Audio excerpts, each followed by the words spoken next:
Hey guys, and welcome to a brand new video here on FPL Now. Today we're going to be going over my Game Week 14 transfer plans and also how I got on in Game Week 13. So if you're excited for the video, drop a like down below, leave a comment, what are your plans for the next FPL Game Week, subscribe if you're brand new, and let's get into the video.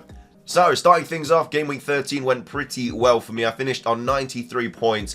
I did take a hit though, so technically 89 points. But a Game Week rank of 299,000, not too shabby at all. A very, very nice green arrow from like 490k down to 278k. So yeah, all went really, really well to be fair. I didn't actually need to take the hit this week though. I did get rid of Raul Jimenez for Kuna, but obviously they both got 2 points this week. So in reality, it would have been better to keep Jimenez.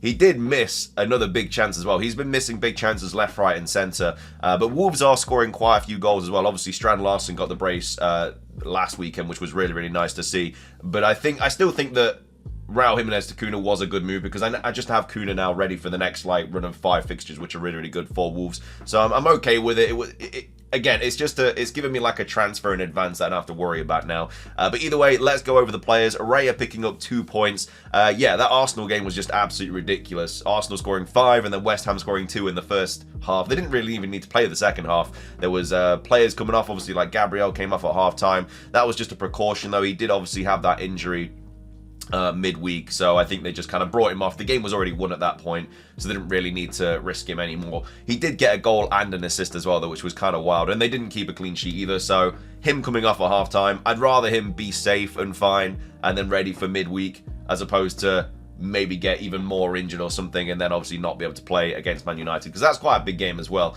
But yeah, Raya got 2 points. The back line, like I say, did pretty well. 8 Nori picking up 0 points. Got into some really, really advanced positions in that Wolves game though, so I'm absolutely fine holding him. Hopefully he can do something against Everton, who obviously just got battered by United.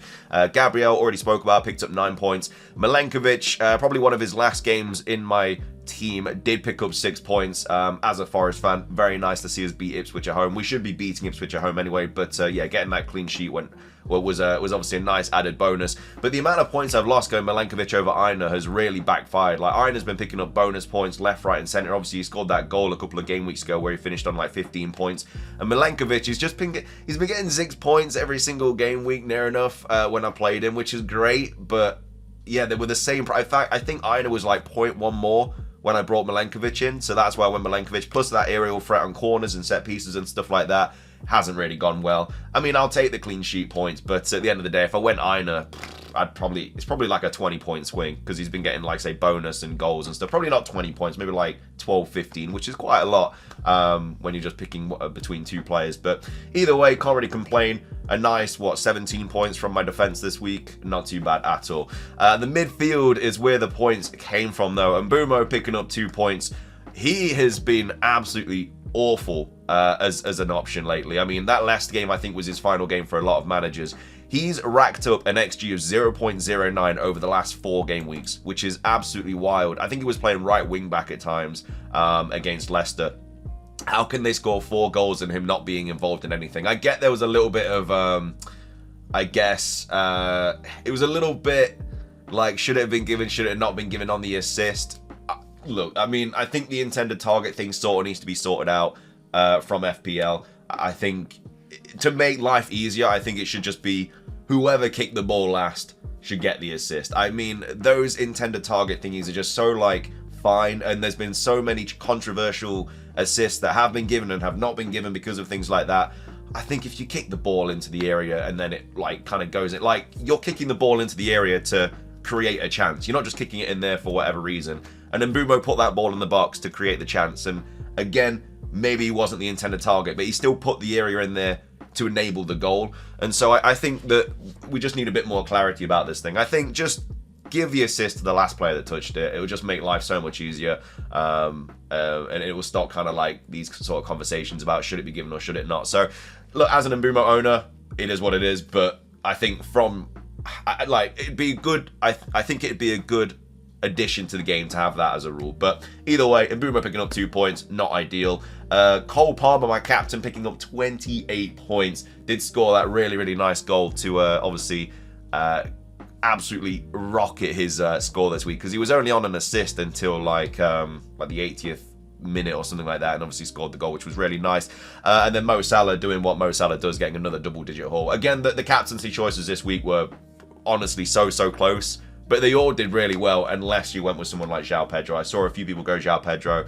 It is really unfortunate. Again, it's one of those game weeks though where there was so many captaincy options. Some of them did really well, some of them didn't do so well. Like some people went in Bumo as well, which obviously didn't end up going great. But either way, Palmer picking up 28 points for me. He did actually outscore Salah by 1 point, so I'm actually happy that I went Palmer over Salah. Obviously, as Salah was like 150% effective ownership, it made the Palmer captaincy a little bit less great, but it is what it is. The annoying thing, though, was that I was so close to captaining Saka. Obviously, I brought Saka in this week, which I'm very happy about because he got 18 points, you know, and I can't be too greedy. But at the end of the day, if you watch the deadline stream, going into that stream, I was certain that I was going to captain Saka, and then I slowly kind of got talked out of it through the stream. But I should have gone with my gut, man. I mean, it wasn't a massive difference in the end. It was like, obviously, Saka got 18 and Palmer got 14, so it wasn't a huge difference, but should have gone with my gut, man. Literally, at the start of that stream, I said, my transfers are going to be this. I'm going to captain Saka. Should have just gone with it, but it is what it is. The midfield has absolutely smashed it this week, so I can't complain at all. And then, obviously, Kuna picking up 2 points. João Pedro picking up 2 points. But Strand Larsen, absolute hero, picking up 11 points. A powerful brace. Did get booked as well, which was a little bit annoying. But, yeah, Strand Larsen, absolute hero. What a player. What a player. Who I might be getting rid of this week. Obviously, we'll talk about that in the transfer portion of the video. But, yeah, solid week. Really went well. Didn't need to take the hit. But, like I say, I'm happier with Kuna in my team than Raul Jimenez at this point. So, not too worried about that. And then the bench, yeah, Cole picking up that clean sheet was also a little bit annoying because played him last week against Leicester. Didn't get the clean sheet. Didn't play him in the harder fixture against Villa. Does get the clean sheet. They've got Southampton next. Is that going to mean that he's not going to get a clean sheet again? Who knows? But either way, 93 points, solid game week. Really happy with it. Onwards and upwards from here. So let's take a look at the transfer plans for this week. I've got 1 free transfer because obviously I used 3 transfers last week. My transfers, if you weren't aware, it was Haaland out. I think it was Haaland out, Semenyo out, and then also Raul Jimenez out for, yeah, Saka, Kuna, and João Pedro. So those are my transfers. Obviously, I had 2 frees, so I only took 1 -4. So now we're back to the drawing board of only having 1 free transfer. We do have a lot of money in the bank, though, which is really nice, 3.4 mil. And yeah, this week, my idea was always to get rid of Strand Larsen and bring in Jackson, who obviously just had another price rise. He literally can't stop getting price rises. And I've got enough to do that. I'd have 0.8 mil left in the bank. And that was always going to be my transfer. And then I have these 3 up top, which I really like. And then obviously the midfield. Again, need to get rid of Mbumo though, because he's got really bad fixtures and he's put up an XG of 0.09 over the last 4 game weeks. It's really bad. So that's one thing that I could do. Obviously the Jackson move, which was always my go-to, especially with that Southampton fixture coming up. I know that he's on 4 yellow cards, but I can't allow that to keep putting me off. He scored again at the weekend. He's just going to keep doing bits, and I kind of need him in my team for that. But I really want to get rid of Mbumo. Like, I know he's on penalties, but he's just been so bad. The only saving grace that Villa have been really shaky as well. You know, Martinez potentially out injured as well at the point that I'm recording this. So that kind of goes into Mbumo's favour a little bit. He's on penalties. Maybe I just keep him. I don't really know. But something that I was looking at is that I could get rid of Mbumo and actually go to Son, who has some like alright fixtures. Like, he's got Southampton coming up, stuff like that. But Chelsea at home, Liverpool at home. It was something that I was looking at, but I'm not incredibly convinced about doing that. I think it's just kind of throwing a bit of money away, really. So I don't think I'll do that move. Obviously, one move that I need to do really kind of soonish is get rid of Milenkovic and bring in another defender. Because like next week, for example, I'll have Gabriel, who's got Fulham away, Cole, who's got Spurs away, and then Aït-Nouri, who's got West Ham away. So West Ham's fine, but then obviously I'll kind of need another defender to play instead of Cole will. So what I could do obviously is bring Trent in. Like, that is definitely an option for the week after. Obviously they've got Newcastle away this week and I don't really need to do that, but I can do Milenkovic to Trent and I'll still have a mil in the bank. And then obviously I have Trent for Everton, Fulham and Leicester coming up, which I really like. So I'm kind of slowly convincing myself to do that because he's only 6.9 mil at the moment as well. And like, I could go Van Dijk, but he's what, 6.4, so for 0.5 difference can bring Trent in. He's just not really been getting the attacking returns. Like, he's been getting clean sheets, whatever, but the attacking returns just haven't been there. which is a massive shame, really, because he's such a good player and we know what he can do. But he hasn't had an assist until... he's had 1 assist all season, which was game week 5. You know, he's had no goals. It's just like, do I pay that premium for him? When Van Dijk lately has had more of a goal threat. I don't know if you watched the City game, but he had an XG of 0.35. He missed like 3 headers and he probably should have scored 1 of them.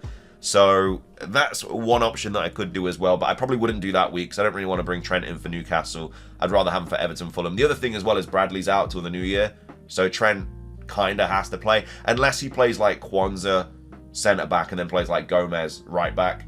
So that's obviously something they could do, because obviously he's still coming back from injury. Like maybe he misses the Newcastle game and he plays Gomez right back and then plays Kwanzaa centre back. So yeah, it's definitely something that I'm thinking about doing, but like if I bring Trent in and he gets benched, I'm going to absolutely be kicking myself.